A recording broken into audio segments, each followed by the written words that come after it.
सम्मान्य सभामुख महोदय, म यहाँ प्रमुख प्रतिपक्षी दल नेपाली कांग्रेस लगायतका प्रतिपक्षी दलहरूले उठाउनुभएका प्रश्न र मागहरूको सन्दर्भमा जवाफ दिन यहाँ उपस्थित भएको छु। माननीय सदस्यहरू, अब प्रतिनिधि सभा नियमावली 2079 को परिच्छेद 9 बमोजिम प्रधानमन्त्रीसँग प्रत्यक्ष प्रश्नोत्तरको लागि सोही नियमावलीको नियम 58 बमोजिम सम्माननीय प्रधानमन्त्रीसँग प्रश्न गर्न 13 जना माननीय सदस्यहरूबाट प्रश्न प्राप्त भएको बेहोरा जानकारी गराउँछु। यस परिच्छेद बमोजिम प्रधानमन्त्रीसँग प्रत्यक्ष प्रश्नोत्तरमा स्पष्टीकरण सोध्ने व्यवस्था नरहेको पनि जानकारी गराउन चाहन्छु। माननीय सदस्यहरू, अब प्रधानमन्त्रीसँग प्रत्यक्ष प्रश्नोत्तर कार्यक्रम प्रारम्भ हुन्छ।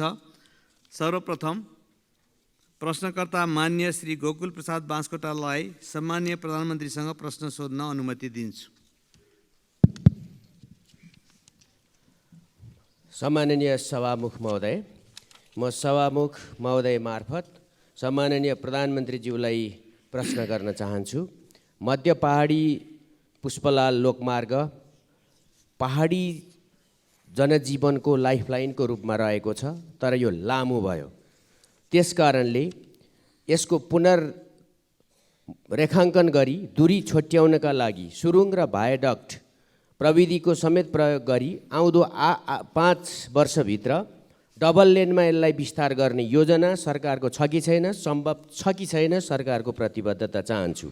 साथै आज ब्रेन ड्रेन नेपाली युवाहरूको भइरहेको छ र पढ्नका निम्ति अरबौं बाहिर गइरहेको छ। अरू देशहरूले ब्रेन गेन गरिरहेको अवस्थामा नेपाली युवा विद्यार्थीहरूलाई आफ्नो देशप्रति विश्वास दिलाउने उद्देश्य सहितले चिनिया राष्ट्रपति सी जिनपिङ आउँदादेखि चर्चामा रहेको Madan Bhandari science and technology university बनाउने कुरा कहाँ पुग्यो? पाँचखाल नगरपालिका काभ्रे जिल्लाको 13,700 रोपनी जमिन त्यो युनिभर्सिटीको नाममा त्यहाँका जनताले सहयोग गरेर निशुल्क नै उपलब्ध गराएका छन्। अब यो कहिले बन्छ? यसको टेन्डर पनि एकपल्ट भएको थियो, त्यो भएन।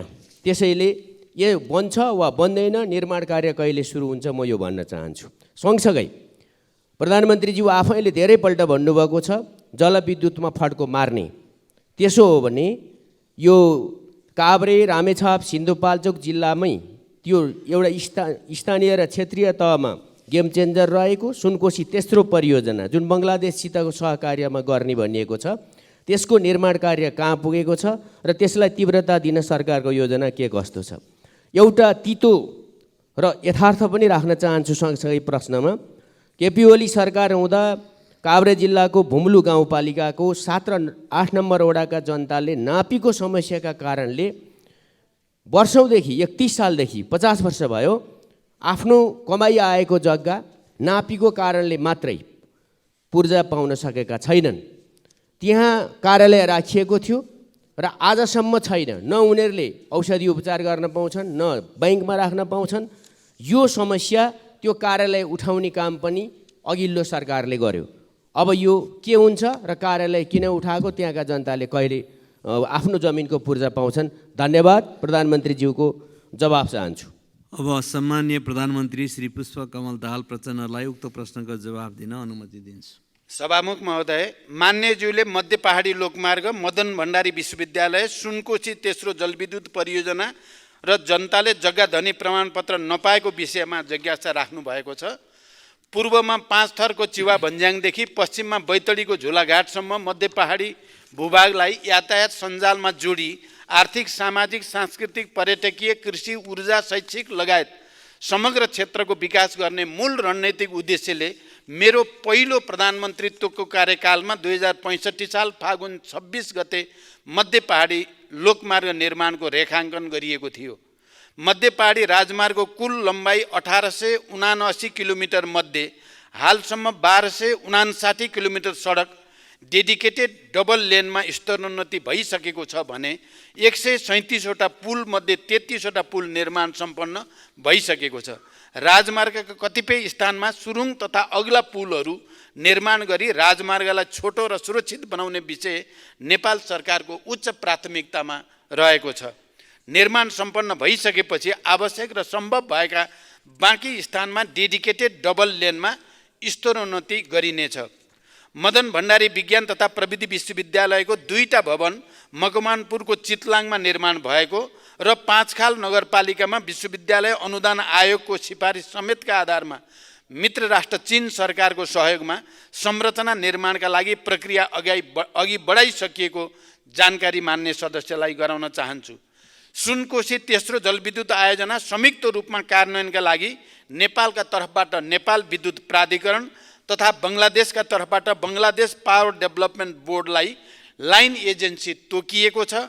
दुई देशबीचको सचिव स्तरीय बैठकको निर्णय अनुसार संयुक्त लगानीको कम्पनी स्थापना गर्ने प्रक्रिया अघि बढिसकेको छ। आयोजनाको अध्ययन प्रतिवेदन, डिजाइन तथा ड्रइङ सम्बन्धी कागजातहरू बङ्गलादेश पक्षलाई उपलब्ध गराइएको छ। काभ्रे जिल्लाको भुम्लु गाउँपालिकाको वडा नम्बर 7 र 8 का जनताले नापीको समस्याका कारणले 50 वर्षदेखि जग्गा धनी प्रमाणपत्र पाउन नसकेको विषयमा म जानकार छु। त्यस क्षेत्रमा 2032-33 सालतिर नापी हुँदा फिल्ड बुकमा 90% सम्म दर्ता भइसक्दा पनि सीमाना विवाद लगायतका कारणले स्थानीयबाट विरोध हुँदा प्रमाणपत्र दिने काम हुन सकेको थिएन। पछिल्लो समयमा यातायात पूर्वाधार निर्माण, अनौपचारिक रूपमा जग्गाको स्वामित्व हस्तान्तरण लगायतका कारणले साबिकमा नाप जाँच हुँदा र अहिलेको अवस्थामा फरक हुन आएको कारण दर्तामा समस्या देखिएको छ। तयार भएका जग्गा धनी प्रमाणपत्र वितरण गर्न तथा बाँकी काम शीघ्र सम्पन्न गर्न निर्देशन दिइसकेको सम्मानित सदनलाई जानकारी गराउन चाहन्छु। धन्यवाद। अब प्रश्नकर्ता मान्य श्री चन्द्रबहादुर विश्वकर्मा। सम्माननीय सभापति महोदय मार्फत म सम्माननीय प्रधानमन्त्रीज्यूसँग प्रश्न गर्न चाहन्छु। मैले 2वटा प्रश्न राखेको छु, एउटा भौतिक पूर्वाधारसँग सम्बन्धित, एउटा सामाजिक रूपान्तरणसँग सम्बन्धित। प्रश्न नम्बर 1 मा छ 2074 सालदेखि 2078 सालसम्म सम्पन्न हुने गरी सम्झौता भएको रापती राजमार्ग अन्तर्गत रुकुम पश्चिम खण्ड पितिबाङ खोला सडक पुल 2077 सालमा सम्पन्न हुने गरी जाजरकोट नलघाट नगरपालिका 10 रक्दा र रुकुम पश्चिम 8 बिस्कोट नगरपालिका 3 खदी जोड्ने सडक पुल 2069 देखि 2072 सालसम्म सम्पन्न हुने गरी सम्झौता भएको मध्य पहाडी लोकमार्ग अन्तर्गत जाजरकोट र रुकुम पश्चिम जोड्ने भेरी नदी सडकको पुल नबन्दा जनताले दुःख त पाइरहेकै छन्। आशाको छटपटी त छ नै, उल्टै ठेकेदारहरूले मजदुरको ज्याला, होटेलको र दोकानको रासनको रकम समेत नदिई बेपत्ता समेत भई जनतालाई थप पीडा थपिएको अवस्था छ सभामुख महोदय। र यी निर्माण कार्यहरू समयमा सम्पन्न नभई अल्पत्र हुनुमा कति कारण हो? यसमा सरकार किन मौन रहेको छ र यसको निर्माण कहिलेसम्म हुन्छ? यसको स्पष्ट जवाबमा पाउन चाहन्छु। अरू कुरा, चौरजारी नगरपालिका अन्तर्गत चौरजारीमा जुन हवाई उडान 2075 सालदेखि बन्द भइरहेको छ, त्यहाँ भौतिक पूर्वाधारको हिसाबबाट सम्पन्न छ, सुरक्षाको हिसाबबाट सम्पन्न छ र त्यहाँ एउटा प्यासेन्जरको हिसाबबाट पनि आवश्यक छ, तर त्यो अहिलेसम्म सञ्चालन हुन नसक्ने कारण के हो? यसको जवाबमा पाउन चाहन्छु मन्त्रीज्यूबाट, प्रधानमन्त्रीज्यूबाट। त्यस्तै प्रकारले 2 नम्बर प्रश्न छ कि उपेक्षित दलित वर्ग उत्थान विकास समिति, वादी विकास समिति र पिछडा वर्ग उत्थान विकास समिति 2075 सालदेखि सरकारले कोमामा राखेको छ। यी विकास समितिले नेतृत्व गर्ने समुदायको विकास, अन्य समुदाय सरह विकास भएकोले अब यी संस्थाहरू आवश्यक नभएको ठहर गरी कोमामा राखेको हो कि वा लोकतन्त्रले जन्माएका संस्थाहरूलाई गणतन्त्रले उखेल्नुपर्ने बाध्यता हो? यो स्पष्ट जानकारीको लागि म अनुरोध गर्छु। धन्यवाद। सम्माननीय प्रधानमन्त्री। सम्मान्य सभामुख महोदय, जाजरकोट र रुकुम पश्चिम जोड्ने भेरी नदी पुल विक्रम सम्वत 2069 मा सम्झौता भई निर्माण सुरु भएकोमा विभिन्न कारणवश निर्माण व्यवसायले कार्य अधुरो छाडेकोले यही आर्थिक वर्षमा ठेक्का अन्त्य गरी नयाँ ठेक्का आह्वान गरिएको, तर कुनै पनि निर्माण व्यवसायको प्राविधिक प्रस्ताव स्वीकृत नभएकोले ठेक्का कार्य अगाडि बढाउन नसकिएको हो। यसमा यही चैत्र महिनाभित्र अर्को ठेक्काको सूचना प्रकाशित गर्ने गरी तयारी भइरहेको म जानकारी गराउन चाहन्छु। पितिबाङ खोला पुल समयमा नै निर्माण नगरिएपछि ठेक्का तोड्न सूचना जारी गरिएकोमा सम्बन्धित निर्माण व्यवसायी सम्पर्कमा आएको र काम सम्पन्न गर्ने प्रतिबद्धता व्यक्त गरेको जानकारी पनि म मान्य सदस्यलाई गराउन चाहन्छु। रुकुम पश्चिमको चौरजारी विमानस्थल सुचारू गर्न आवश्यक प्रबन्ध गरी सञ्चालन गर्ने व्यवस्था मिलाउन सरकार प्रयत्नशील रहेको जानकारी पनि म गराउन चाहन्छु। मान्यज्यूले उल्लेख गर्नुभएका उपेक्षित, उत्पीडित, दलित वर्ग उत्थान विकास समिति, वादी विकास समिति र पिछडा वर्ग उत्थान विकास समितिका समस्याहरूको बारेमा सरकार जानकार छ। सामाजिक, सांस्कृतिक, राजनीतिक तथा आर्थिक रूपमा ऐतिहासिक विभेदमा परेका दलित लगायतका समुदायको संविधान प्रदत्त अधिकारको रक्षा गर्ने विषयलाई अत्यन्त गम्भीरताको साथ सरकारले लिएको छ। दलित क्षेत्रमा क्रियाशील नागरिक सङ्घ संस्था, नागरिक अगुवा तथा राष्ट्रिय दलित आयोग लगायतका निकायसँगको परामर्शमा दलित विकास प्राधिकरण स्थापना गर्न सरकारले पहल गर्ने विषयमा यसअघि नै मैले सम्मानित सदनलाई जानकारी गराएको स्मरण गराउन चाहन्छु। धन्यवाद। अब प्रश्नकर्ता मान्य सदस्य श्री गंगा प्रसाद यादव।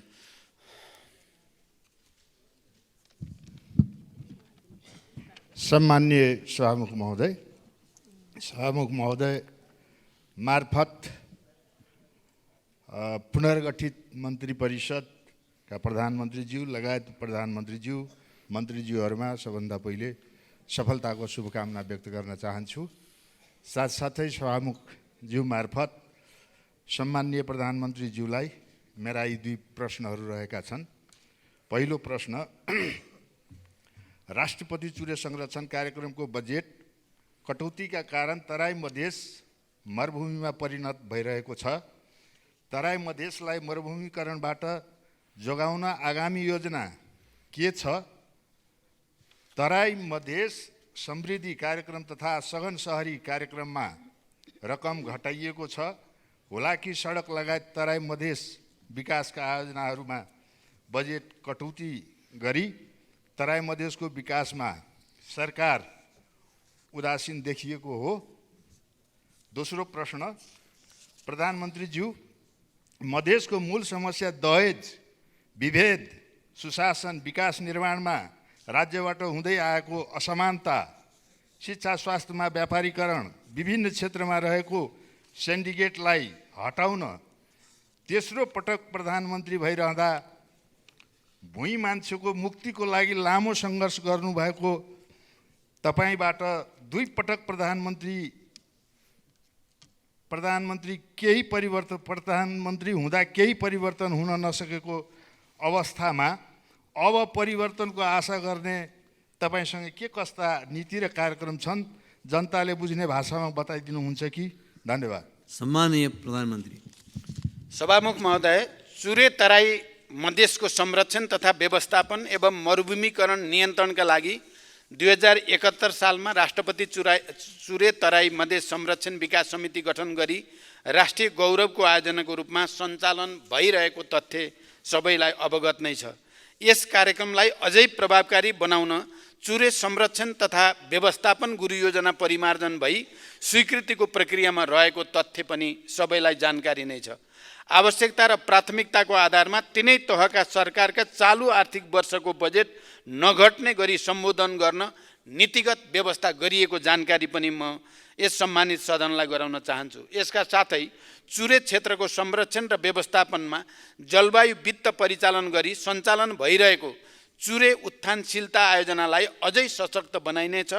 चुरे क्षेत्रमा 1 करोड बाँस रोपणका लागि अन्तर्राष्ट्रिय विकास साझेदारसँग समन्वय गरी विस्तृत प्रस्ताव तयारीको चरणमा छ। चुरे तराई मधेस क्षेत्रको संरक्षण मार्फत तराई मधेसको मरुभूमिकरण हुनबाट रोक्न चुरेको माथिल्लो तटीय क्षेत्रमा संरक्षण गतिविधिलाई प्राथमिकता दिने गरी कार्य भइरहेको छ। चुरे क्षेत्रबाट गिटी बालुवाको उत्खननलाई व्यवस्थित गर्न एवं चुरे संरक्षणका लागि एकीकृत ऐन तर्जुमा गर्न मन्त्री परिषदबाट सैद्धान्तिक सहमति प्रदान भइसकेको कुरा पनि म जानकारी गराउन चाहन्छु। काठमाडौँ तराई मधेस द्रुत मार्ग प्रमुख प्राथमिकताका साथ निर्माण भइरहेको मान्य सदस्यहरूलाई अवगत नै छ। भौतिक पूर्वाधार तथा यातायात मन्त्रालय अन्तर्गत तराई मधेसको विकासका लागि नेपाल भारत सीमा वारपार रेल, पूर्व पश्चिम राजमार्गदेखि सीमा सहरहरूसम्म 6 लेन सडक निर्माण, पूर्व पश्चिम र उत्तर दक्षिण तथा हुलाकी राजमार्ग लगायतका विकास आयोजनाहरू सञ्चालन भइरहेका छन्। हुलाकी राजमार्गको निर्माणमा स्रोत साधनको अभाव हुन नदिई यस राजमार्गको बाँकी पुल तथा सडक खण्डको निर्माण सम्पन्न गर्न सरकार प्रतिबद्ध छ। मधेसका जनताले भोग्नु परेका समस्याका बारेमा सरकार गम्भीर छ। सरकारले मधेसका जनतालाई सामाजिक न्यायको प्रत्याभूति दिन मिटर ब्याज लगायतका सामन्ती शोषणका कैयौँ जालोहरू भत्काउँदै गएको यहाँहरूलाई अवगत नै छ। दहेज, सामाजिक विभेद लगायतका कैयौँ शोषणका स्वरूपहरू अन्त्य गरी मधेसी जनतालाई न्याय दिन, शिक्षा स्वास्थ्यमा पहुँच कायम गर्न तथा रोजगारी र जीविकोपार्जन सुनिश्चित गर्न सरकार प्रतिबद्ध रहेको छ। आगामी नीति कार्यक्रम तथा बजेटमा यी विषयहरूलाई प्राथमिकताका साथ सम्बोधन गरिने जानकारी पनि दिन चाहन्छु। धन्यवाद। अब प्रश्नकर्ता माननीय सदस्य श्री चन्दा कार्की भण्डारी।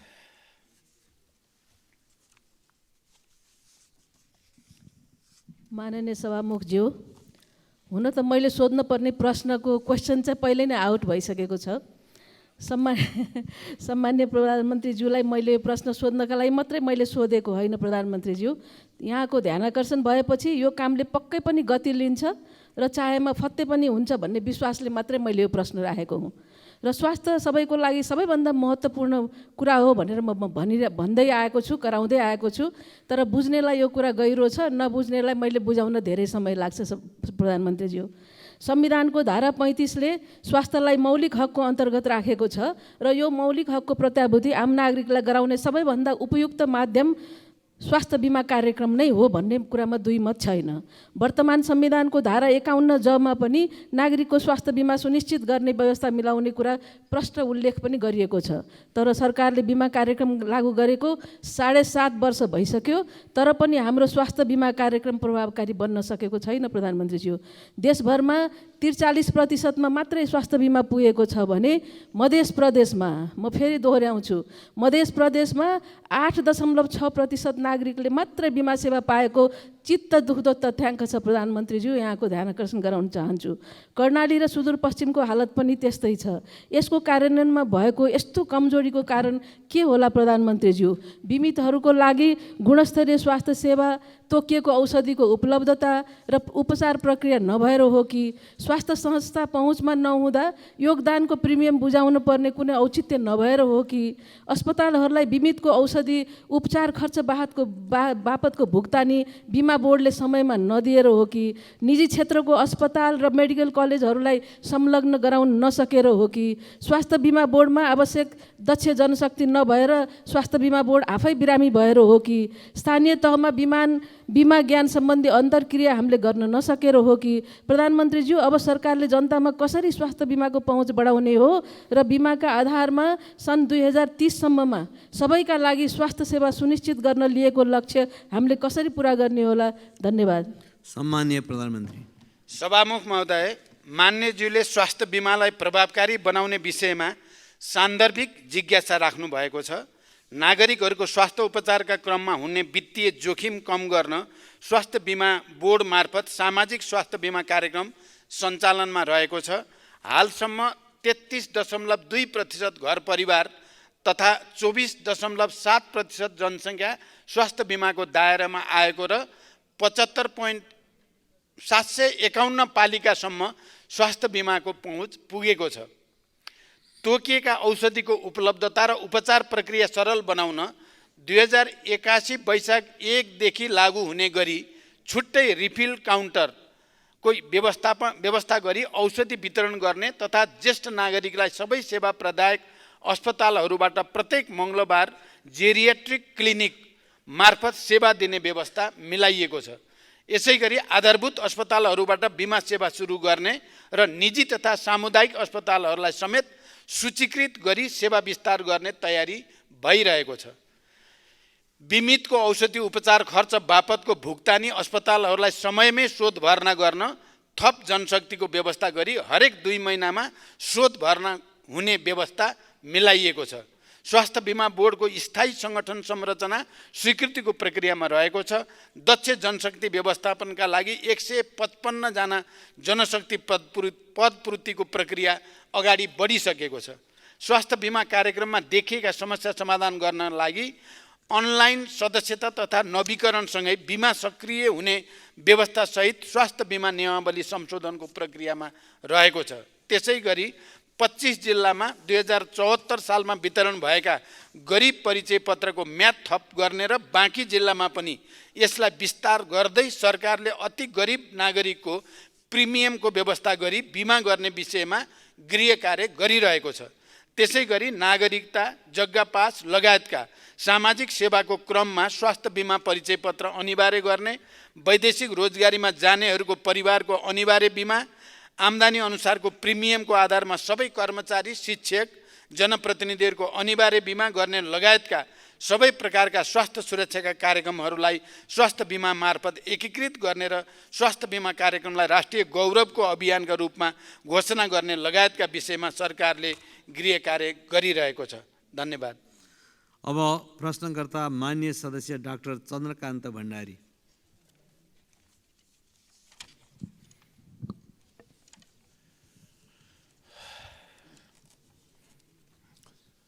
सम्मानीय सभामुख महोदय, सभामुखजी मार्फत सम्मानीय प्रधानमन्त्रीज्यूलाई म केही प्रश्नहरू राख्न चाहन्छु, साथै जिज्ञासा पनि। सम्मानीय प्रधानमन्त्रीज्यू, देशमा आमूल परिवर्तन गरी नयाँ नेपाल बनाउने अभियानका साथ पिछा 2051 सालदेखि देशमा तपाईले नेतृत्व गरेको नयाँ नेपालको अभियानमा त्यो द्वन्द्वमा धेरै मानिसहरूले ज्यान गुमाए, अङ्गभङ्ग भए। यसैलाई आधार मानेर हामीले संविधान बनायौँ। संविधान मात्र होइन, हामीले द्वन्द्वको व्यवस्थापन गर्यौँ। त्यो व्यवस्थापन विश्वको उदाहरण पनि बनेको छ। त्यो अभियानले मुलुकलाई आमूल परिवर्तन गर्नुपर्ने हो, आर्थिक सामाजिक रूपले। र तपाईलाई जनताले धेरै आशा पनि गरेका थिए। तर आज अझ बढी गरिबी, अरू बढी अराजकता, अरू बढी कुशासन, अरू बढी आर्थिक अनुशासनहीनता बढिरहेको छ। भ्रष्टाचारको त हामी कुरै नगरौँ, जुन कुरा मैले हिजो पनि बोलेको छु। तपाईको अनुभवमा यसको समाधानको उपाय के होला? देशमा देखेका परेका यस्ता तमाम समस्याहरू समाधान गर्न तपाईको कार्ययोजना के छ? दोस्रो, नेपालमा वर्षमा झन्डै 50-60 हजार व्यक्तिहरू जलनबाट पीडित हुने गरेका छन्। जलनको उपचार अत्यन्त खर्चिलो र पीडादायक हुन्छ। नेपालमा यसको उपचारको लागि आधुनिक अस्पतालको अभाव मात्र होइन, छैन। गरिबीका कारण विदेशमा उपचार गराउन नसक्ने कयौँ व्यक्तिहरूले मृत्युवरण गर्नु परेको छ। जलनको उपचारका लागि अस्पताल निर्माण गर्न नेपाल सरकारले 2079 फाउनमा निर्णय पनि गरेको थियो। यसको लागि हामीसित जग्गा पनि छ, हामीसित पैसा पनि छ नेपाल ट्रस्टमा, जसको कानुनी व्यवस्था गरिएको छ। तसर्थ हालसम्म कार्यान्वयन हुन सकेको छैन। यो निर्णयलाई कार्यान्वयन गर्न जलवन अस्पताल निर्माणका लागि कहिले प्रधानमन्त्रीबाट शिलान्यास हुन सक्छ, यो जानकारी चाहन्छौँ। साथै प्रधानमन्त्रीजी, म ध्यान आकर्षण गराउन चाहन्छु, निर्वाचन क्षेत्र सडकहरू छन् हाम्रा छन्, जो अहिले पिचको निम्ति तयार भएर बसेका छन्। यदि हामीले अहिले बजेटहरू छुट्यायौँ, 15-20 करोड छुट्यायौँ भने हामी काम गर्न सक्छौँ। होइन भने सरकारको अरबौँ लस हुन सक्छ। यसपट्टि म ध्यान आकर्षण गर्न चाहन्छु। धन्यवाद। सम्मानीय प्रधानमन्त्री। सभामुख महोदय, मान्यज्यूले अत्यन्त संवेदनशील र महत्त्वपूर्ण प्रश्न गर्नुभएको छ। मैले यस सम्मानित सदन समक्ष विश्वासको मत लिने क्रममा समेत यसबारेमा आफ्ना धारणाहरू राखिसकेको छु। मेरो नेतृत्वको सरकारको मुख्य कार्यभार र प्राथमिकता नै सामाजिक न्यायको प्रत्याभूति गर्दै सुशासन कायम गर्ने र समृद्ध नेपालको निर्माण गर्ने र संविधानले परिकल्पना गरे अनुसार समाजवाद उन्मुख व्यवस्था निर्माणको आधार तयार पार्ने नै हो। हालसम्म प्राप्त उपलब्धिहरूको रक्षा गरेर मात्र संविधानले परिकल्पना गरे अनुरूप लक्ष्य पुरा गर्न सकिन्छ भन्ने मेरो धारणा छ। तर अहिलेकै परम्परागत कार्यशैली, परम्परागत सोच, चिन्तन र प्रणालीबाट हामीले सोचे अनुरूप लक्ष्य हासिल हुन नसक्नेमा पनि म पुनः जोड दिन चाहन्छु। यही मुख्य राजनीतिक तथा वैचारिक आधारमा सरकारको नेतृत्व लिएदेखि नै सुशासन कायम गर्न सरकार हरदम प्रयासरत छ। इतिहासमा नै ठुला ठुला भ्रष्टाचारका काण्डहरू अनुसन्धान भएका छन्। सुशासनको नयाँ र ऐतिहासिक मानकहरू स्थापित हुँदै गएका छन्। त्यसै गरी गरिबीको अन्त्य गर्न, सामाजिक निराशालाई चिर्न, आर्थिक प्रणाली तथा जनतालाई प्रत्यक्ष प्रत्याभूति हुने किसिमका सामाजिक सुरक्षा, रोजगार लगायतका कतिपय कार्यहरू अघि बढेको यहाँहरूलाई अवगत नै छ। सरकारले यसलाई अझै प्रभावकारी ढङ्गले अगाडि बढाउनेछ भन्ने म विश्वास दिलाउन चाहन्छु र आउने नीति कार्यक्रम र बजेटमा हामीले केही गुणात्मक रूपले उत्पादन र रोजगारी सृष्टि गर्ने गरी जाने तयारी भइरहेको पनि म जानकारी गराउन चाहन्छु। मान्यज्यूले जलन उपचार अस्पतालको सम्बन्धमा सान्दर्भिक जिज्ञासा राख्नु भएको छ। मसँगको भेटमा पनि पटक पटक मान्य सदस्यले जलन अस्पताल स्थापना गर्ने र मैले शिलान्यास गरोस् भन्ने जिज्ञासा राख्दै आउनु भएको छ। कीर्तिपुरको वर्ण अस्पताललाई जलनको प्रमुख अस्पतालका रूपमा विस्तार गर्न सरकारबाट अनुदान दिने प्रक्रिया अघि बढेको छ। वर्ण अस्पताल विस्तार गर्ने मन्त्रीपरिषदको निर्णय कार्यान्वयन सम्बन्धमा कीर्तिपुरको वर्ण अस्पतालका अतिरिक्त वीर अस्पताल, शिक्षण अस्पताल, पाटन अस्पतालमा जलन युनिट स्थापना गरी सेवा विस्तार गरिँदैछ। प्रदेशमा रहेका केन्द्रीय अस्पतालहरूमा समेत जलन युनिट स्थापना गरी मध्यम प्रकारको जलनको त्यही उपचार गर्ने र कडा किसिमको लागि रेफरल गर्ने व्यवस्था मिलाइनेछ। स्वास्थ्य कर्मीहरूलाई जलनको प्राथमिक उपचारको तालिमको व्यवस्था सुरु गरी प्राथमिक उपचार र सम्बन्धित ठाउँमा समयमै प्रेषण गर्ने व्यवस्था मिलाउने र समन्वय गर्ने काम पनि भइरहेको म यस सम्मानित सदन समक्ष जानकारी गराउन चाहन्छु। धन्यवाद। अब प्रश्नकर्ता मान्य सदस्य श्री चन्दा चौधरी।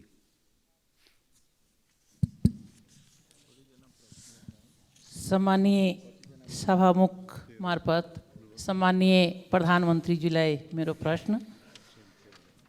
सम्मानीय सभामुख महोदय, सन् 2016 चिनिया एक्जिम ब्याङ्कसँग 22 अर्ब ऋण लिएर बनाइएको पोखरा अन्तर्राष्ट्रिय विमानस्थलको अहिलेसम्म ऋण 28 अर्बभन्दा बढी पुगिसकेको छ।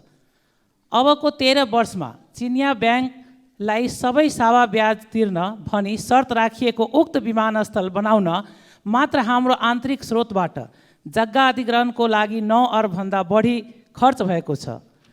यसरी ऋणसहित लगभग 32-33 अर्बमा बनेको अन्तर्राष्ट्रिय विमानस्थल उद्घाटन भएको 14 महिनासम्म पनि कुनै अन्तर्राष्ट्रिय व्यावसायिक उडान नहुनु भनेको कतै यो संरचना हाम्रो लागि ऋण पासो त बनिरहेको छैन।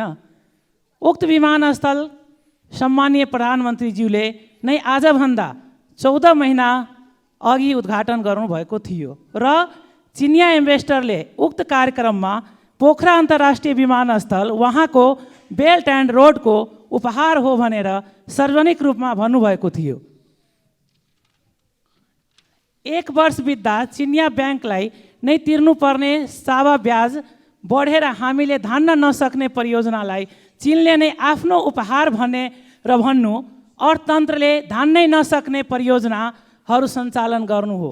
सम्मानीय प्रधानमन्त्रीज्यू, 1 वर्षमा 4 वटा चार्टर फ्लाइट र त्यहीबाट फर्किँदा एउटा व्यावसायिक उडान भनेर पोखरा अन्तर्राष्ट्रिय विमानस्थलले उडान उक्त 30 अर्बभन्दा बढी ऋण अबको 13 वर्षमा कसरी तिर्न सक्छ? सम्मानीय सभामुखजी मार्फत सम्मानीय प्रधानमन्त्रीजीलाई मेरो यो क्वेसन, उक्त विमानस्थलले सो ऋण आफै तिर्न सक्ने गरी सक्षम बनाउनको लागि सम्मानीय प्रधानमन्त्रीजीको अहिलेको योजना के होला भनेर सम्मानित सदन र जनतालाई जानकारी गराइदिन हुनको लागि हार्दिक अनुरोध गर्दछु। धन्यवाद। जय नेपाल। सम्माननीय प्रधानमन्त्री। सभामुख महोदय, पोखरा विमानस्थलबाट अन्तर्राष्ट्रिय उडान सञ्चालन तथा व्यवस्थापनका लागि सार्वजनिक निजी साझेदारीको आधार तयार गर्न समिति गठन भई कार्य भइरहेको जानकारी गराउन चाहन्छु। समितिको प्रतिवेदनका आधारमा विमानस्थल सञ्चालन तथा अन्तर्राष्ट्रिय उडानका बारेमा आवश्यक व्यवस्था मिलाइनेछ। पोखरा अन्तर्राष्ट्रिय विमानस्थल निर्माणका लागि लिएको ऋणलाई अनुदानका रूपमा रूपान्तरण गर्न कूटनीतिक पहल सुरु गरिएको छ। यससँग जोडिएका वित्तीय व्यवस्थापनका विषयमा आवश्यक समन्वय गरिनेछ। पोखरालाई पर्यटकीय राजधानी घोषणा गरिएसँगै यस विमानस्थलबाट देशका विभिन्न क्षेत्रमा क्षेत्रीय विमानस्थल र अन्य विमानस्थल समेत हवाई सेवा सञ्चालन गरी आन्तरिक पर्यटनको विकास गर्ने कार्य सरकारको प्राथमिकतामा रहेको छ। हालै भएको मेरो चीन भ्रमणका सन्दर्भमा चीनका विभिन्न सहरहरूबाट अन्तर्राष्ट्रिय उडान सिधै पोखरा अन्तर्राष्ट्रिय विमानस्थलमा ल्याउनको लागि छलफल र एउटा सैद्धान्तिक सहमति भएको छ। मलाई विश्वास छ छिटै त्यस्ता अन्तर्राष्ट्रिय उडानहरू पोखरा अन्तर्राष्ट्रिय विमानस्थलमा आउनेछन् र यो समस्याको समाधान हुनेछ। धन्यवाद। अब प्रश्नकर्ता मान्य सदस्य श्री छिरिङ डमडुल लामा भोटे।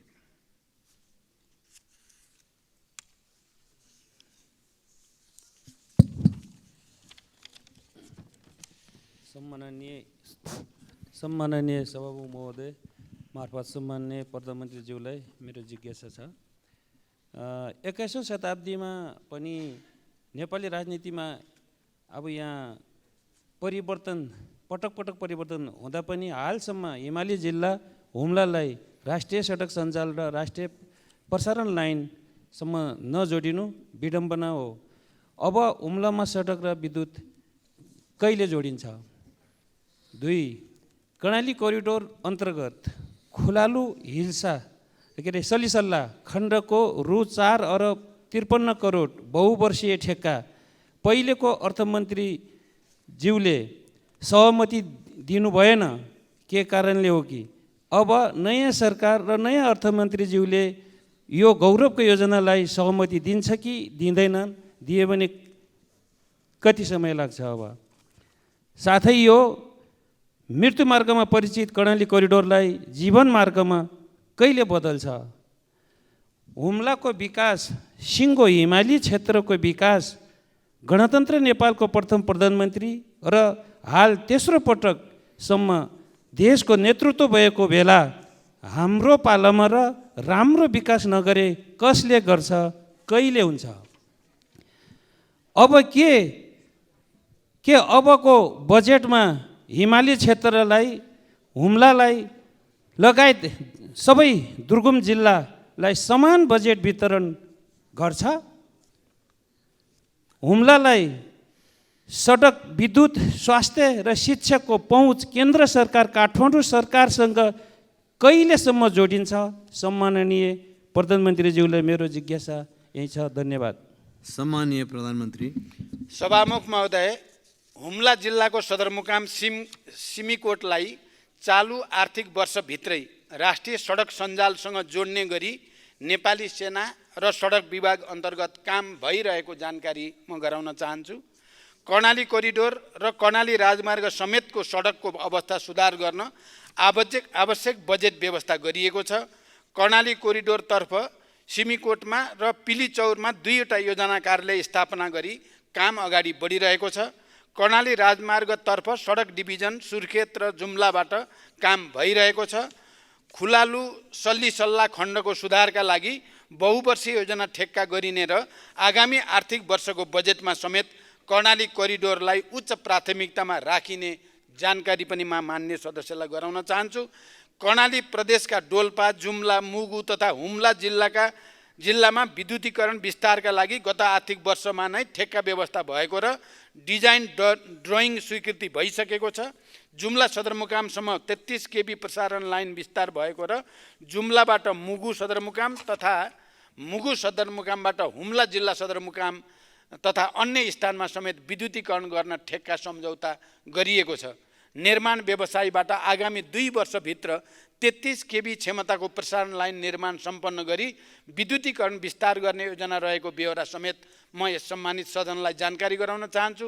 हुम्ला लगायत पूर्वाधारका दृष्टिले पछाडि परेका कर्णालीका जिल्लाहरूको समग्र पूर्वाधार तथा सामाजिक विकासको विषय सरकारको उच्च प्राथमिकतामा रहेको छ। मान्य सदस्यहरूलाई थाहै छ, मेरो हालै सम्पन्न चीन भ्रमणका सन्दर्भमा हुम्लाको सदरमुकामलाई जोड्ने गरी हिल्सा सिमीकोट सडकको बारेमा एउटा सहमति भएको छ। चीन सरकारले त्यसमा अनुदान सहयोग गर्ने सहमति भइसकेको जानकारी पनि म गराउन चाहन्छु। धन्यवाद। अब प्रश्नकर्ता मान्य सदस्य श्री जनार्दन शर्मा। सम्मान्य सभामुख महोदय मार्फत सम्मान्य प्रधानमन्त्रीलाई म प्रश्न गर्न चाहन्छु। सङ्घीय लोकतान्त्रिक गणतन्त्रको ऐतिहासिक उपलब्धिहरूलाई समाप्त पार्ने आवाजहरू उठिरहेको सन्दर्भ छ। यस्तो अवस्थामा सरकारले संविधान कार्यान्वयन गरी सङ्घीयतालाई प्रभावकारी बनाउन पहल गर्न आवश्यक छ। सङ्घीयतालाई प्रभावकारी बनाउन कानुनहरू निर्माण गर्नमा ढिलाइ भइरहेको छ। यो अवस्थालाई अन्त गरी सङ्घीयता कार्यान्वयनका लागि महत्त्वपूर्ण ऐनहरू निर्माण गरी प्रदेश र स्थानीय तहलाई प्रभावकारी बनाउन आवश्यक छ। यस सन्दर्भमा सरकारले निर्णय गरी कार्यान्वयन गर्न सक्ने कतिपय कामहरू पनि ढिला हुन गइरहेको छ। यस सन्दर्भमा जस्तो प्रदेश प्रहरी समायोजनको कामबारे आलटाल भइरहेको समायोजन कहिले हुन्छ भनेर म सोध्न चाहन्छु। त्यसै गरी अर्को कुरा, यो नेपाल एउटा विभिन्न खालको जोखिममा रहेको छ र भूकम्पको ठुलो जोखिममा छ। जाजरकोटको रामीडाँडा बझाङ डोटीमा गएको भूकम्पले गरेको क्षतिको पुनर्निर्माण गर्न बजेटको व्यवस्था गरी कामहरू कुन मितिबाट प्रारम्भ गरिनेछ भन्ने कुरा प्रश्न पारिदिनु भएमा आभारी हुने थिएँ। धन्यवाद। सम्मान्य प्रधानमन्त्री। सभामुख महोदय, सङ्घीयता कार्यान्वयन गर्न आवश्यक ऐन निर्माणका लागि राष्ट्रिय सभाको विधान समिति र सङ्घीयता कार्यान्वयन अध्ययन तथा अनुगमन संसदीय विशेष समितिले दिएको सुझाव कार्यान्वयन गर्ने विषय सरकारले उच्च प्राथमिकतामा राखेको छ। यस अनुरूप निजामती कर्मचारीसँग सम्बन्धित ऐन लगायत कतिपय ऐनहरू मस्यौदा तयार भई सम्मानित सदनमा प्रवेश भइसकेका छन् र कतिपय मस्यौदाको चरणमा रहेका छन्। लामो समयदेखि प्रतीक्षा गरिएको सङ्घीय निजामती ऐन सदनमा दर्ता भइ नै सकेको छ। नेपाल प्रहरीको सञ्चालन र व्यवस्थापनलाई समयानुकूल बनाउन र प्रहरी समायोजनलाई व्यवस्थित गर्न नेपाल प्रहरी ऐन 2012लाई प्रतिस्थापन गर्ने विधेयक, प्रहरी समायोजन ऐन 2076लाई संशोधन गर्ने विधेयक र नेपाल प्रहरी र प्रदेश प्रहरी कार्य सञ्चालन सुपरिवेक्षण र समन्वय ऐन 2076लाई संशोधन गर्ने विधेयक संसदको यसै अधिवेशनमा पेश गर्ने गरी तयार भइरहेको छ। सम्मानित सदनबाट कानुन पारित भए लगत्तै प्रहरी समायोजनको काम तुरन्त अगाडि बढाइने गरी समायोजनको तयारी भइरहेको छ। जाजरकोट बझाङ डोटीमा भूकम्प पछिको पुनर्निर्माणका सन्दर्भमा विपद प्रभावित निजी आवास प्रबलीकरण, पुनर्निर्माण तथा पुनर्स्थापना अनुदान कार्यविधि 2080 का आधारमा भूकम्पबाट क्षतिग्रस्त संरचनाको पुनर्निर्माणको कार्यलाई दिने विषय सरकारको उच्च प्राथमिकता छ र यो कार्य शीघ्र प्रारम्भ गरिने जानकारी पनि म मान्य सदस्यलाई गराउन चाहन्छु। धन्यवाद। अब प्रश्नकर्ता मान्य सदस्य श्री छविलाल विश्वकर्मा।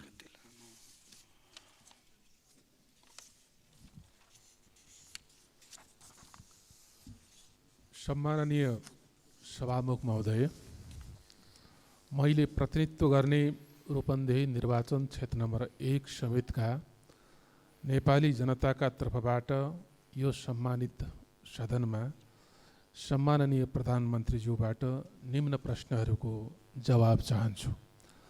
आज पनि यो देशमा लाखौँ लाख जनता भूमिहीन, सुकुम्बासी र अव्यवस्थित बसोबासी छन्।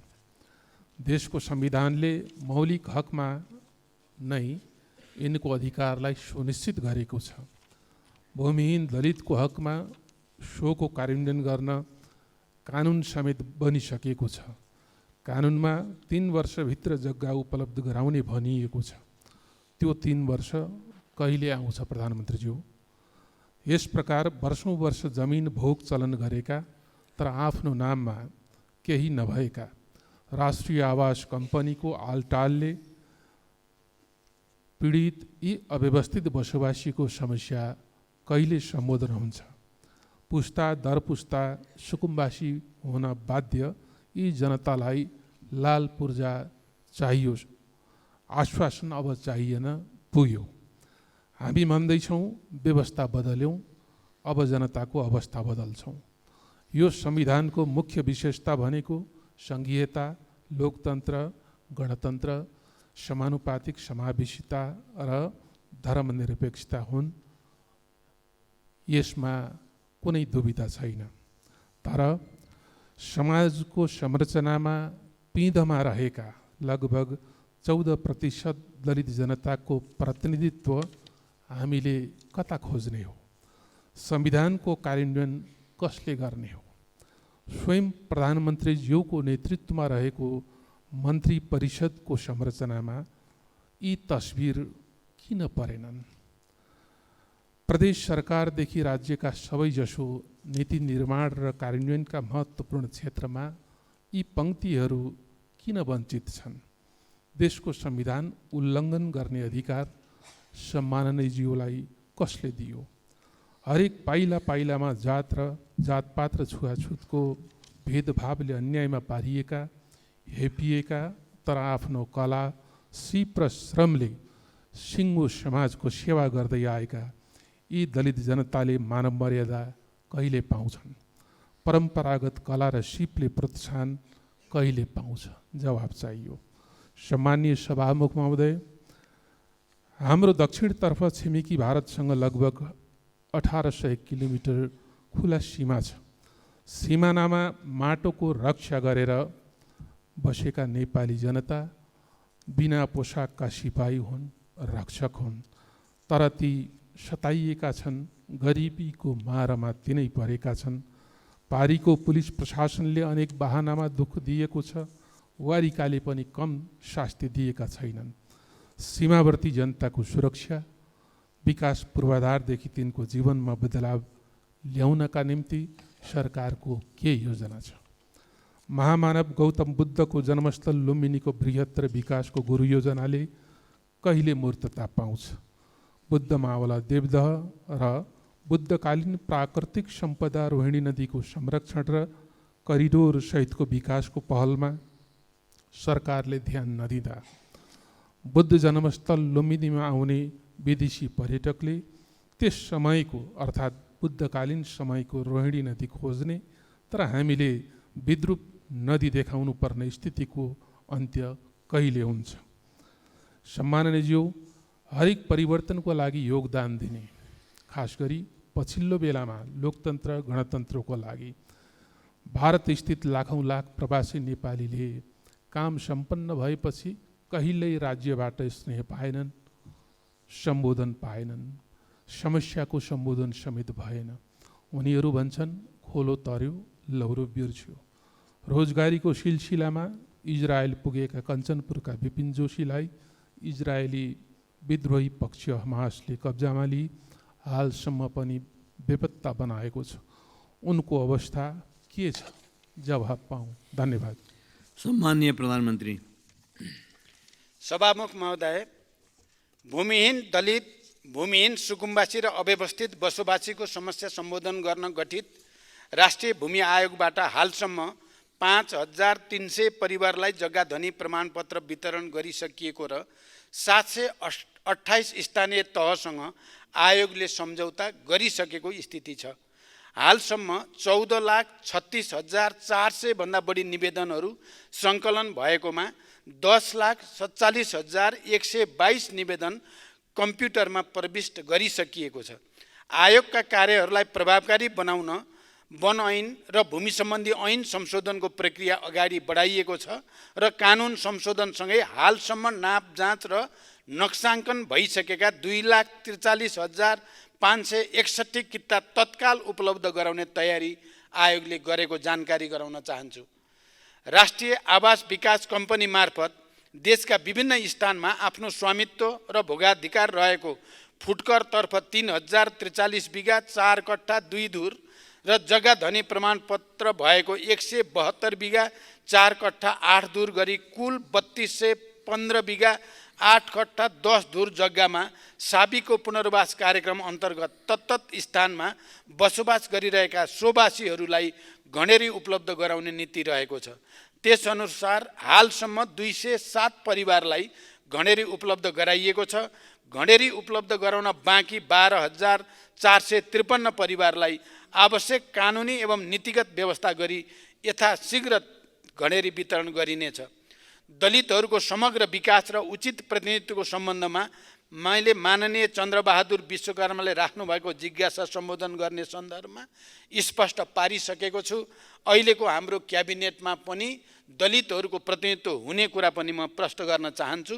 सीमावर्ती क्षेत्रका नागरिकहरू सीमाका रक्षक हुन्। सीमा क्षेत्रका नागरिकको आर्थिक सामाजिक विकासका लागि सरकारले सीमा क्षेत्र विकास कार्यक्रम सञ्चालन गर्ने तयारी गरिरहेको छ। लुम्बिनी बृहत्तर विकास गुरु योजना राष्ट्रिय गौरवको आयोजनाको रूपमा कार्यान्वयन भइरहेको छ। थप सदन स्रोतको व्यवस्था गरी उक्त आयोजना कार्यान्वयनलाई तीव्रता दिइनेछ। लुम्बिनी विकास गुरु योजनाभित्रका सम्पदाहरूको खोजी उत्खनन र विकास गर्ने कार्यलाई निरन्तरता दिइनेछ। इजरायलमा अध्ययनका लागि गएका नेपाली विद्यार्थी विपिन जोशीको रिहाईका लागि सरकारले निरन्तर प्रयास गरिरहेको छ र सरकारले मध्यस्थकर्ता देशहरू मार्फत समेत निजको रिहाईको लागि संवाद अगाडि बढाएको कुरा पनि म प्रश्नसँग राख्न चाहन्छु। धन्यवाद। अब प्रश्नकर्ता मान्य सदस्य श्री गङ्गा कार्की।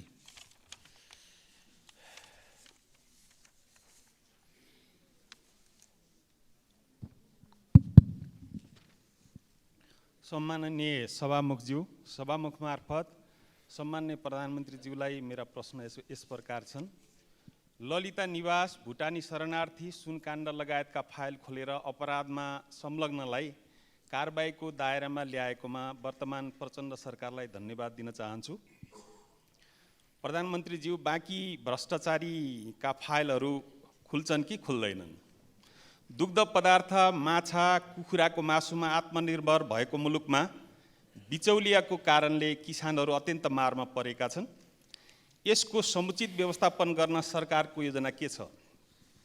दूध उखु र निर्माण व्यवसायको सरकारले तिर्न बाँकी बक्यौता रकम फर्स्योट गर्न किन ढिलासुस्ती भएको? दोलखालाई पर्यटकीय जिल्ला घोषणा गर्न सरकारको नीति के छ? दोलखाको खरीढुङ्गा स्थित म्याग्नेसाइट उद्योग कहिलेदेखि सञ्चालन हुन्छ? के दोलखाको फलाक नाका खोल्ने कुरा यो वर्षको नीति तथा कार्यक्रममा पर्छ? तामाकोशी तेस्रो हाइड्रो पावर जलसायुक्त बन्नुपर्छ, नत्र बन्न दिँदैनौँ भन्ने कुरामा दोलखालीहरू एकमत छन्। सरकारको योजना के छ? धन्यवाद। सम्माननीय प्रधानमन्त्री। सभामुख महोदय, भ्रष्टाचारको छानबिनको सम्बन्धमा मैले यसअघि नै माननीय चन्द्रकान्त भण्डारीको प्रश्नको जवाफ दिने क्रममा सरकारको धारणा राखिसकेको छु। मेरो नेतृत्वको सरकार गठन भएदेखि नै सरकारले भ्रष्टाचार विरुद्ध शून्य सहनशीलताको नीति लिँदै आएको छ र यो नीति निरन्तर जारी रहनेछ। मिटर ब्याज, भुटानी शरणार्थी, सुन तस्करी, सरकारी जग्गा हिनामेना लगायत जुनसुकै विषय वा क्षेत्रका अपराधिक क्रियाकलापको निष्पक्ष र तथ्यपरक अनुसन्धान तथा छानबिन गरी यस्ता कार्यमा संलग्न व्यक्ति वा समूहलाई कानुनी कारबाहीको दायरामा ल्याउन सरकार दृढ छ। भ्रष्टाचार नियन्त्रण गर्न आवश्यक नीतिगत, कानुनी तथा संस्थागत सुधार गर्ने विषय सरकारको उच्च प्राथमिकतामा रहेको छ। नेपाली कृषकहरूको निरन्तरको प्रयासबाट दूध, माछा र कुखुराको मासु उत्पादनमा देश आत्मनिर्भरताको नजिक पुगेको स्थिति छ। यसलाई स्थायित्व दिन सरकार निरन्तर प्रयत्नशील छ। दूध, माछा र कुखुराको मासुको मूल्य श्रृङ्खलालाई कृषकमुखी बनाउन उद्योगसँग खरिद सम्झौता एवं बाई ब्याक ग्यारेन्टी गरी साझेदारीमा उत्पादन, सङ्कलन, प्रशोधन, भण्डारण तथा बजारीकरणका कार्यक्रमहरू केन्द्रित गरिएका छन्। उखु किसानहरूले प्रोत्साहन अनुदान बापत पाउने गत वर्षको 1 अरब 32 करोड रुपियाँ भुक्तानी गरिसकिएको छ। आर्थिक वर्ष 71-72 को कञ्चनपुर र कपिलवस्तु जिल्लाका उखु किसानको पुरानो बक्यौता सम्बन्धित उद्योगबाटै भुक्तानी गराउन सरकारले समन्वय गरिरहेको छ। किसानलाई तत्काल दूधको मूल्य भुक्तानी गर्न नेपाल सरकारबाट दुग्ध विकास संस्थानलाई 30 करोड ऋणको व्यवस्था गरिएको छ। साथै अन्य उद्योगहरूका लागि आफ्नो उत्पादनलाई धितोमा राखी ब्याङ्क मार्फत ऋण प्रवाह गर्न सहजीकरण गरिएको छ। नेपालका महत्त्वपूर्ण स्थान तथा गन्तव्यलाई पर्यटकीय स्थल तोक्ने नीति अनुरूप दोलखा जिल्लामा रहेका पर्यटकीय गन्तव्यहरूको पहिचान गरी सङ्घ, प्रदेश र स्थानीय तहको समन्वयमा दोलखा जिल्लाको पर्यटन प्रवर्धनका लागि आवश्यक कार्य भइरहेको छ। तामाकोशी तेस्रो जलविद्युत आयोजनाका सन्दर्भमा आयोजनाको विस्तृत अध्ययन तथा डिजाइन कार्यपछि मात्रै आयोजना कुन रूपमा निर्माण गर्ने भन्ने निर्केल हुन्छ। आयोजनाको निर्माण गर्दा राज्यलाई बढीभन्दा बढी लाभ हुने गरी मात्र स्वीकृति दिइनेछ। दोलखाको म्याग्नेसाइट उद्योग सञ्चालनको लागि गठित कार्यदलले दिएको सञ्चालनको विकल्प सहितको प्रतिवेदन कार्यान्वयनका निम्ति अध्ययन भइरहेको छ।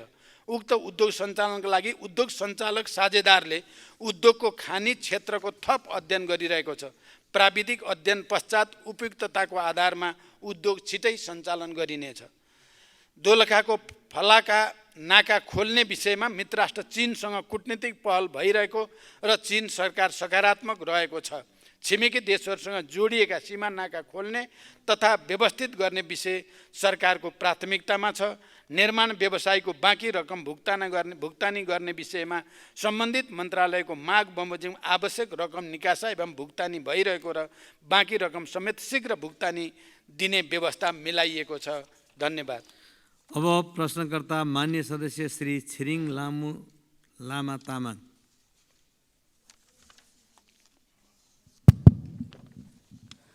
सम्माननीय सभामुख महोदय, सभामुख मार्फत मेरो सम्माननीय प्रधानमन्त्रीज्यूलाई प्रश्न यस प्रकार छ।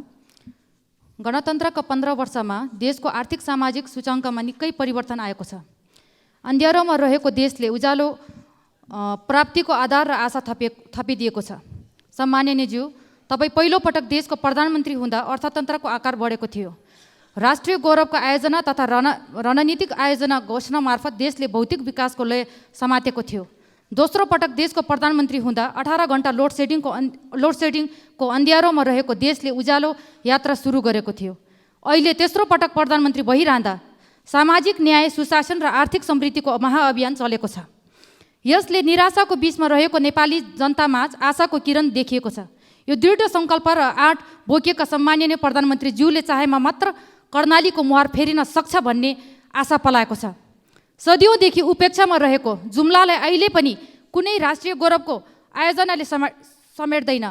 संहितामा कर्णालीको नाममा प्राप्त अधिकार साबिक कर्णालीका जनताले उपभोग गर्न पाइरहेका छैनन्। यो अन्याय र विभेद हटाउन सम्माननीय प्रधानमन्त्रीज्यूको विशेष पहल हुनेमा कर्णालीका जनता आशावादी छन्। कर्णालीको स्रोत साधनको परिचालन गरी मूल्य श्रृङ्खला कायम गरिने भनेर विगतमा नीति तथा कार्यक्रम पनि नआएका होइनन्, तर यसको कार्यान्वयन नभएको अवस्था छ। साबिक कर्णाली जडीबुटीले सम्पन्न छ। त्यहाँ जडीबुटी प्रशोधन केन्द्रको स्थापना गरी रोजगारी सिर्जना गर्ने अवसर छ। जलविद्युतको प्रचुर सम्भावना हुँदाहुँदै जलविद्युतले प्राथमिकता नपाएको तितो यथार्थ छ।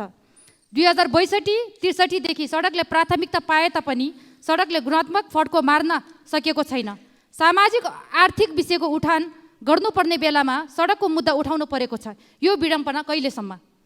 त्यसैले जुम्ला र माथिल्लो कर्णालीको मुहार फेर्ने स्याउ तथा सिमी विकास बोर्डको गठन, जडीबुटी सङ्कलन तथा प्रशोधन केन्द्र स्थापना, जुम्लामा रहेको स्वास्थ्य विज्ञान प्रतिष्ठानलाई नेपालकै मेडिकल क्षेत्रको नमुना शैक्षिक संस्था बनाउन आवश्यक बजेट र पूर्वाधार विकास, जुम्ला एयरपोर्टलाई विस्तार कार्यलाई रणनीतिक महत्त्वको रूपमा कहिले अगाडि बढाउनुहुन्छ?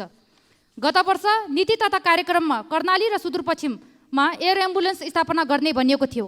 अहिलेसम्म त्यो कार्यक्रम किन कार्यान्वयन भएन? माथिल्लो कर्णालीका शैक्षिक जनशक्ति र राजनीतिक जनशक्तिको संरक्षण र अभिभावकत्व कसरी गर्नुहुन्छ? धन्यवाद। सम्माननीय प्रधानमन्त्री। सभामुख महोदय, कर्णाली प्रदेशको आर्थिक तथा सामाजिक रूपान्तरणका विषयमा सरकार गम्भीर छ। कर्णाली लगायतका प्रदेशहरूलाई समृद्ध बनाउन नै हामीले लामो सङ्घर्ष मार्फत सङ्घीय लोकतान्त्रिक गणतन्त्रको स्थापना गरेका हौँ। यही तथ्यलाई मध्यनजर गरेर गत वर्षको बजेटमा कर्णाली प्रदेशमा तुलनात्मक रूपमा सबभन्दा बढी बजेट विनियोजन भएको तथ्य मान्यज्यूहरूलाई अवगत नै छ। पूर्वाधारको कमी, गरिबी, दुर्गम र पिछडिएको क्षेत्रका रूपमा चिनिएको कर्णालीलाई समृद्ध कर्णालीमा रूपान्तरण गर्न तिनै तहका सरकारबाट एकीकृत प्रयास भइरहेको छ।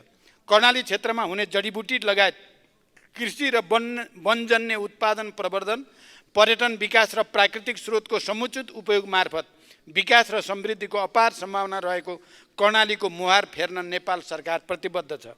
कर्णाली र सुदूरपश्चिम प्रदेश लक्षित एयर एम्बुलेन्स स्थापना गर्ने सम्बन्धमा सरकारले हाल विपदमा परेका नागरिक र गर्भवती महिलाहरूको उद्धारका लागि नेपाली सेनाको हेलिकप्टर 24 घण्टा नै सुर्खेतमा राख्ने व्यवस्था मिलाइएको छ। यसबाट जाजरकोटमा 358, रुकुम 21, जाजरकोटमा 358, रुकुम 21 जना भूकम्प प्रभावित नागरिकहरूको उद्धार गरिनुको साथै तथा कर्णाली प्रदेशका 221 जना र सुदूरपश्चिम प्रदेशका 107 जना महिलाहरूलाई सेवा प्रदान गरिसकिएको छ। धन्यवाद। अब प्रश्नकर्ता मान्य सदस्य श्री गोमा लाभ सापकोटा।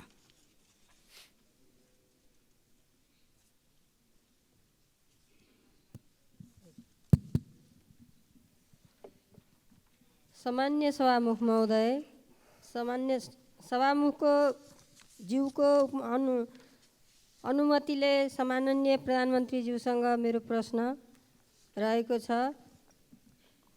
पोसाक दिवसको अवसरमा पारेर हाम्रो जनमत पार्टीले धोती लगाएर धोती दिवस मनाउने क्रममा हाम्रो पार्टीको राष्ट्रिय अध्यक्ष माननीय डाक्टर सीके राउतज्यू र माननीय मन्त्रीज्यूसहित 51 जनालाई प्रहरी प्रशासनद्वारा लछार पछार गरी बिना सूचना पक्राउ गरियो। त्यस्तै मध्य प्रदेशको सप्तरी जिल्लामा कृषि विश्वविद्यालयको उद्घाटन कार्यक्रममा माननीय प्रदेश शिक्षा मन्त्री माननीय सांसदहरूको टाउको फुटाइयो। यी दुईवटा घटनाहरूमा दोषीलाई सम्माननीय प्रधानमन्त्रीज्यूबाट कुन प्रकारको कारबाही गरियो जान्न चाहन्छु। यदि कारबाही हुँदैन भने त्यो ठाउँमा सम्माननीय प्रधानमन्त्रीज्यू आफै भइदिएको भए के हुन्थ्यो? म प्रधानमन्त्रीज्यूसँग प्रश्न। सम्माननीय प्रधानमन्त्री। सभामुख महोदय, पोसाक दिवसका अवसरमा भएको घटना तथा सप्तरीमा कृषि विश्वविद्यालय उद्घाटनका बेला भएको घटनाका विषयमा मान्यज्यूले प्रश्न गर्नुभएको छ। नेपाल सरकार सबै जात जाति सम्प्रदाय र धार्मिक सामाजिक विविधतालाई सम्मान गर्दछ। नेपाल सरकार सबै जात जाति सम्प्रदाय र धार्मिक सामाजिक विविधतालाई सम्मान गर्ने भएकै कारणले जनमत पार्टीका अध्यक्ष डाक्टर सीके राउत सहित मान्य मन्त्रीज्यूलाई धोती लगाएको आरोपमा नभई निषेधित क्षेत्र उल्लङ्घन गरेको कारणले नियन्त्रणमा लिइएको हो र उहाँको रिहाइका लागि गृहमन्त्री स्वयं नै महेन्द्र पुलिस क्लबमा गई सहजीकरण गरेको तथ्य पनि म प्रश्न गर्न चाहन्छु। मान्य मन्त्रीजी जो आफै बसेको क्याबिनेटले निषेधित क्षेत्र घोषणा गर्ने अनि आफै त्यो तोड्ने कार्य पो बरु त्रुटिपूर्ण भयो भन्ने हाम्रो भनाइ हो। त्यसै गरी मध्य प्रदेश स्थित सप्तरी जिल्लामा कृषि विश्वविद्यालयको उद्घाटनका क्रममा दुई पक्षको सम्भावित भिडन्त रोक्न र शान्ति सुरक्षा कायम गर्ने क्रममा तोकिएको सीमा रेखा पार गरी अघि बढ्न खोज्ने समूहलाई रोक्न सामान्य बल प्रयोग भएको थियो।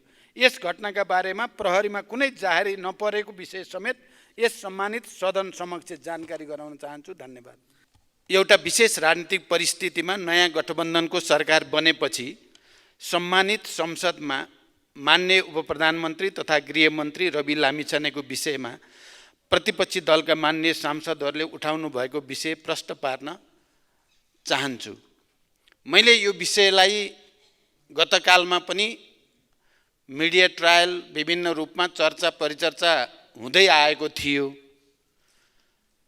तर यसको गम्भीरता कति हो, कति सत्य हो होइन भन्ने बारेमा त्यति धेरै गम्भीर रूपले हेर्ने स्थिति बनेको थिएन।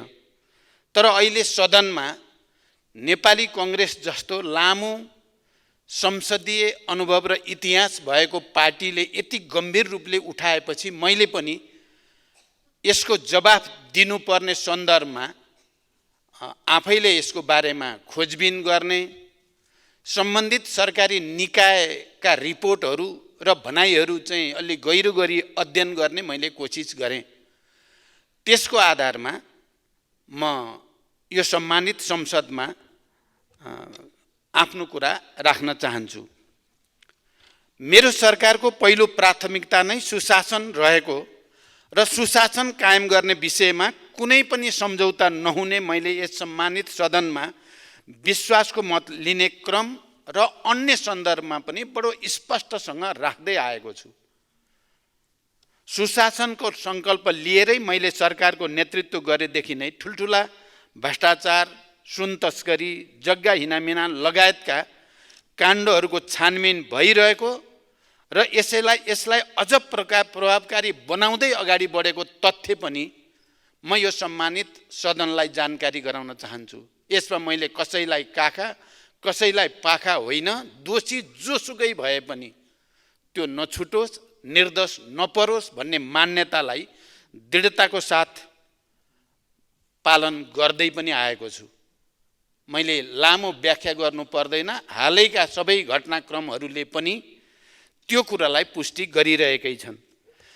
जहाँसम्म मान्य उपप्रधानमन्त्री तथा गृहमन्त्री रवि लामिछानेका विषयमा प्रतिपक्षी दलहरूले उठाउनु भएको कुरा छ, हालसम्मको अनुसन्धानले उहाँ सहकारीको सञ्चालक समिति, लेखा समिति, ऋण समिति, कर्मचारी लगायत कुनै पनि जिम्मेवारी र भूमिकामा नरहेको र अदालतमा विचाराधीन मुद्दामा पनि उहाँ कहीँ कतै जोडिएको देखिएको छैन। सूर्य दर्शन बचत तथा सहकारी संस्थाका 1000 भन्दा बढी बचतकर्ताले आफ्नो रकम हिनामिना गरेको भन्दै 2080 साउन 22 गते गरेको जाहेरी दरखास्तमा कसैको नाम किटिएको थिएन। यो दरखास्त उप प्रहरीले अनुसन्धान गरी बुझाएको प्रतिवेदनका आधारमा सहकारीको रकम हिनामिना गर्ने कार्यमा संलग्न भएको अभियोगमा 19 जनालाई प्रतिवादी कायम गरी कास्की जिल्ला अदालतमा 2080 असोज 18 गते मुद्दा दायर गरेको तथ्य स्पष्ट छ, जुन अदालतमा अझै पनि विचाराधीन छ। ती 19 जना मध्ये 4 जना पक्राउ परेका छन् भने बाँकीको प्रहरीले खोजी गरिरहेको छ। मूल उजुरी परेको 6 महिनापछि माघ 16 गते कास्की जिल्ला प्रहरी कार्यालयमा पूरक जाहेरी दिइएको थियो, जसमा मान्य रवि लामिछाने समेत 18 व्यक्ति तथा कम्पनीलाई विपक्षी बनाई जाहेरी दिइएको थियो। मूल उजुरी पछि थप प्रमाणहरू भेटिएमा पूरक जाहेरी दिई अनुसन्धान गर्ने सकिने प्रावधान हुन्छ नै, तर उक्त जाहेरीमा उहाँ सहकारी हिनामिनामा संलग्न भएको कुनै आधार र प्रमाण केही पनि पेश गरिएको छैन। एक पटक अनुसन्धान सकिएर अदालतमा मुद्दा दायर भइसकेको मुद्दामा यस्तो आधार प्रमाण बिनाको जाहेरी पुनः दर्ता गर्न आवश्यक नै हुँदैन सामान्यतः। त्यसैले प्रहरीले कानुन बमोजिम नै उक्त जाहेरी छुट्टै दर्ता गर्न समेत उपयुक्त ठानेन र दर्ता गरेन। फेरि उहाँको नाममा प्रवाह भएको भनिएको ऋण फर्चुट भएको देखिन आएकोले उहाँको हकमा अनुसन्धान गर्नुपर्ने नदेखिएको भन्ने प्रहरीबाट ब्रिफिङ पनि प्रष्ट शब्दमा भएको थियो। यो विषय उहाँ सरकारमा आउनुभन्दा अगाडिको विषय हो। त्यति बेलाको सरकारमा त अहिलेका प्रतिपक्ष नेपाली कांग्रेस स्वयं सहभागी हुनुहुन्थ्यो। त्यति बेलाको यो विषय हो। मान्य उपप्रधानमन्त्री तथा गृहमन्त्री रवि लामिछानेजीको पार्टी सरकारमा सहभागी हुने चर्चा चलेपछि, सरकारमा सहभागी भएपछि यो विषयलाई संसदको नियमित काम कारबाही प्रभावित हुने गरी उठाउनु कति जायज छ या छैन भन्ने विषय स्वयं प्रतिपक्षी दलका मान्य सदस्यहरूले बुझ्नुपर्ने विषय हो भन्ने मैले ठानेको छु। म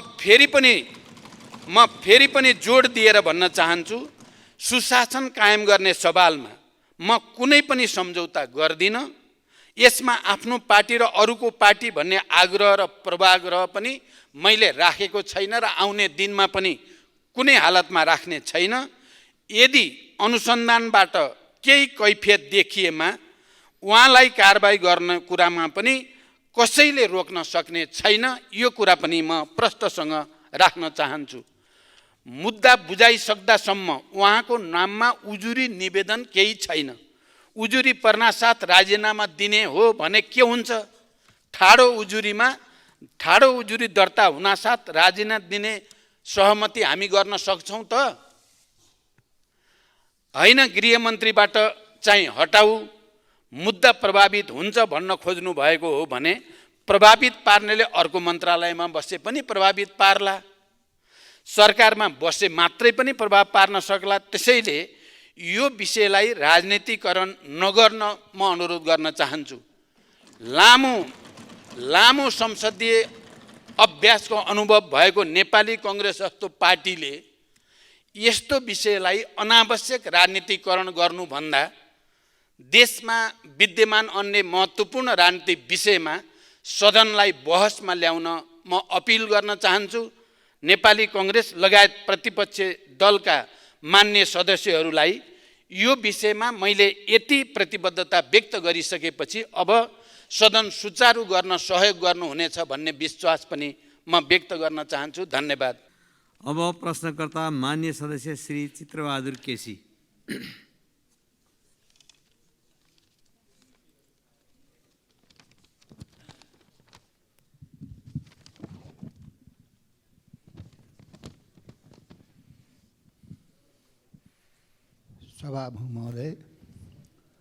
सभामुख महोदय मार्फत सम्मानीय प्रधानमन्त्रीलाई मैले छोटो प्रश्न गर्न चाहन्छु। धेरै लामा प्रश्न भूमिका म बाँधेर उहाँको समय खेर फाल्दिनँ। सम्मानीय प्रधानमन्त्रीज्यू, बागलुङबाट गलकोट सेवा केन्द्र लैजाने प्रतिबद्धता जनाउनु भएकोमा हालसम्म किन कार्यान्वयन भएन? यति हो मेरो प्रश्न। सम्मानीय प्रधानमन्त्रीज्यू। सभामुख महोदय, मान्य चित्रबहादुर केसीजीले पक्कै मलाई पटक पटक बागलुङबाट गलकोट सेवा केन्द्र लैजाने बारे राख्नु भएको छ र मैले त्यसको प्रतिबद्धता पनि व्यक्त गरेको छु। बागलुङ जिल्लाको गलकोटमा इलाका प्रशासन कार्यालय नै स्थापना गर्ने विषयमा सरकारले आवश्यक तयारी गरिरहेको विषय म मान्य सदस्य र यस सम्मानित सदनलाई जानकारी गराउन चाहन्छु। धन्यवाद।